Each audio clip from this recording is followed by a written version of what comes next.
Hello दोस्तों, मेरा नाम है विपिन कौरखड़े और आपका बहुत बहुत स्वागत है इस एंगुलर ट्यूटोरियल की सीरीज़ में। Chapter 5 project structure and bootstrapping part 2।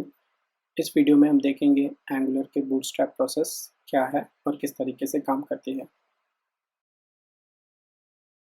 तो दोस्तों, मैंने अपने प्रोजेक्ट को विजुअल स्टूडियो कोड में ओपन कर लिया है और यहाँ पे मुझे मेरे प्रोजेक्ट की डिफरेंट डायरेक्टरीज यहाँ पे मुझे नज़र आ रही है। तो दोस्तों, एंगुलर अपना काम किस तरीके से करता है। एंगुलर सबसे पहले एंगुलर डॉट जेसन इस फाइल को रीड करता है।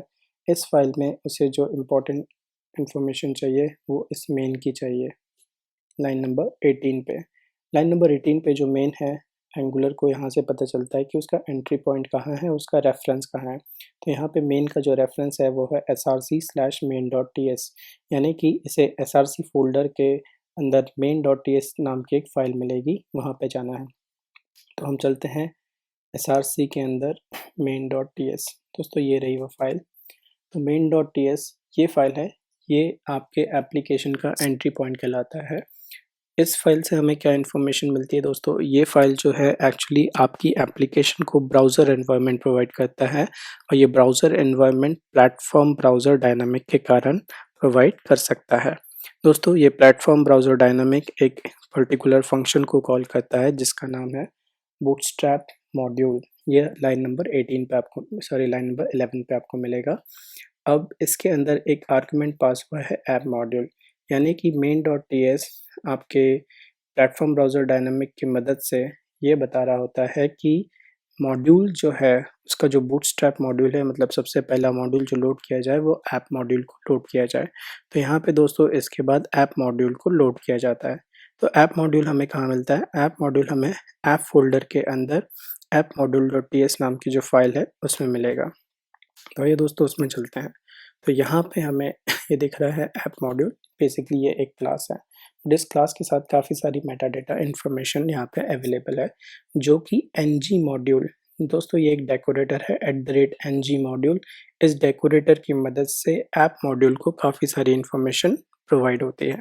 जैसे कि कौन कौन सी इन्फॉर्मेशन, तो दोस्तों इसमें एक एरेज होते हैं, जैसे कि डिक्लेरेशंस, इंपोर्ट्स, प्रोवाइडर्स और बूटस्ट्रैप्स। इनके बारे में हम आगे डेप्थ में पढ़ेंगे, बट एज ऑफ नाउ यहाँ पे हमें जो सबसे इम्पोर्टेंट चीज़ है वो है बूटस्ट्रैप। तो बूटस्ट्रैप में यहाँ पे मेंशन किया हुआ है एक कंपोनेंट जिसका नाम है एक ऐप कंपोनेंट। तो दोस्तों, ऐप डॉट मॉड्यूल से बूटस्ट्रैपिंग के थ्रू एक इन्फॉर्मेशन पता चलती है कि कौन सा कंपोनेंट इनिशियलाइज किया जाए। तो ये जो कंपोनेंट है इसका नाम है ऐप कंपोनेंट। दोस्तों, ये भी एक क्लास है। तो ऐप कंपोनेंट हमें कहाँ मिलेगी? ऐप कंपोनेंट हमें मिलेगा app component dot T S से, जो कि ये रहा। तो दोस्तों, ये भी एक क्लास है और इसमें भी @component डेकोरेटर की मदद से कुछ मेटा डेटा प्रोवाइड किए गए हैं, जैसे कि सेलेक्टर। तो सेलेक्टर यहाँ पे है app dash root template URL app component dot HTML और इसी कंपोनेंट का स्टाइल यूआरएल्स जो कि है app dot component dot css। तो दोस्तों, यहाँ तक एंगुलर बिल्डर को जो इन्फॉर्मेशन मिल चुकी है वो है मॉड्यूल की, जो कि है आपका ऐप मॉड्यूल, कंपोनेंट की, जो कि है आपका ऐप कंपोनेंट। तो दोस्तों, इसके बाद index.html को इन्वोक किया जाता है। तो index.html जो है आपका दोस्तों, जब एंगुलर अपनी फाइल्स कंपाइल कर रहा होता है तो कंपाइल करते समय जितनी भी जावास्क्रिप्ट है वो index.html के बॉडी टैग के ख़त्म होने से पहले ऐड कर दी जाती है, यहाँ पे लाइन नंबर 12 पे। इसके बाद दोस्तों, आपका index.html इस ऐप रूट को इन्वोक करता है। तो ये जो ऐप रूट है बेसिकली दोस्तों, ये आपको ऐप component.ts ये जो सेलेक्टर है ये है। जैसे ही इंडेक्स को ये पता चलता है कि हाँ, इस ऐप रूट को मुझे इन्वोक करना है, तो ये जो आपका रूट कंपोनेंट है बेसिकली ये आपके टेम्पलेट को, यानी कि इस टेम्पलेट को ब्राउज़र पे रेंडर करना शुरू कर देता है और इस तरीके से आपको इस कंपोनेंट का HTML का पार्ट वहाँ पे नज़र आने लगेगा। तो दोस्तों, ये था प्रोसेस आपके बूटस्ट्रैपिंग का। अगर हम एंगुलर के बूटस्ट्रैप प्रोसेस को समराइज करें तो ये 6 स्टेप्स में किया जाता है। सबसे पहले एंगुलर डॉट जेसन फाइल को रीड किया जाता है। एंगुलर डॉट जेसन फाइल के बिल्ड सेक्शन के अंदर मेन प्रॉपर्टी को रीड करके एंगुलर को ये पता चलता है कि एंगुलर एप्लीकेशन का एंट्री पॉइंट क्या है। हमारे केस में जो एंट्री पॉइंट होता है दैट इज़ src/main.ts। दोस्तों आप main.ts फाइल को बदल भी सकते हैं, आप उसका कुछ और नाम रख सकते हैं, लेकिन अगर आप उसके नाम को चेंज कर रहे हैं या उसकी लोकेशन बदल रहे हैं तो आपको इस जगह उसका कॉन्फ़िगरेशन चेंज करना पड़ेगा। Next is main.ts। ये फाइल आपको src फ़ोल्डर के अंदर मिलेगी। तो दोस्तों main.ts आपकी एप्लीकेशन का एक एंट्री पॉइंट होता है, साथ ही साथ ये एंट्री पॉइंट आपको एक प्लेटफॉर्म प्रोवाइड करता है। ये ब्राउज़र प्लेटफॉर्म होता है जो कि प्लेटफॉर्म ब्राउज़र डायनामिक के कारण प्रोवाइड किया जाता है। ये एक फंक्शन है जो कि प्लेटफॉर्म रेफरेंस को रिटर्न करता है।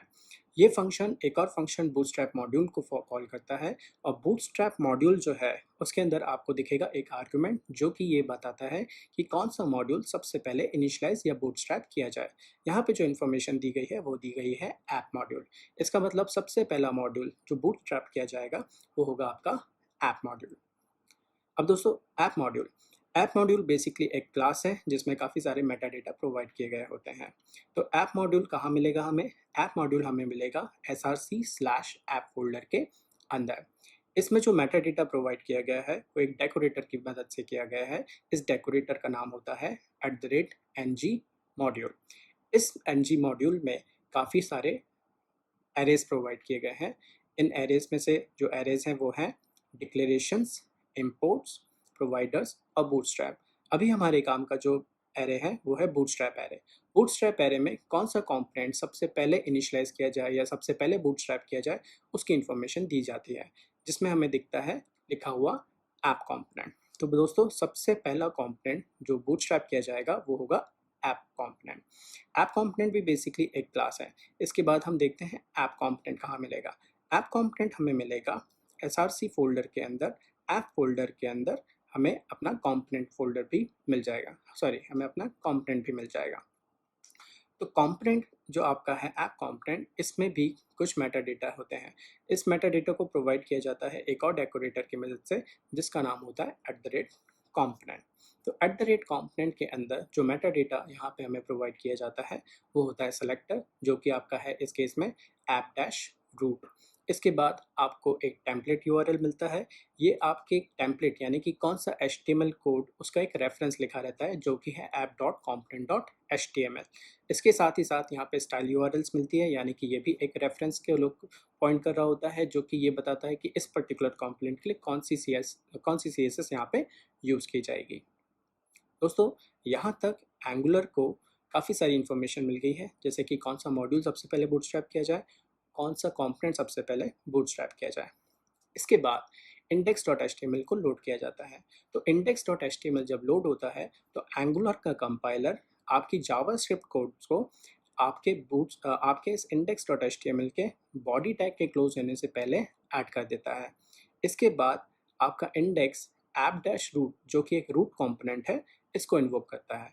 आपका रूट कंपोनेंट यानी कि app-root इसके बाद आपके टेम्पलेट को यानी कि app.component.html में जो भी HTML लिखा है उसको रेंडर कर देता है और इस तरीके से आपका पेज डिस्प्ले हो जाता है। तो दोस्तों ये था बूटस्ट्रैपिंग का प्रोसेस एंगुलर का। अगर आज की वीडियो में आपको कोई डाउट है तो आप कमेंट सेक्शन में अपने डाउट ज़रूर शेयर कीजिए। अगर आपको ये वीडियो पसंद आया है तो वीडियो को लाइक ज़रूर कीजिए और हाँ, इस चैनल को सब्सक्राइब करना ना भूलें। धन्यवाद। आपका दिन शुभ रहे।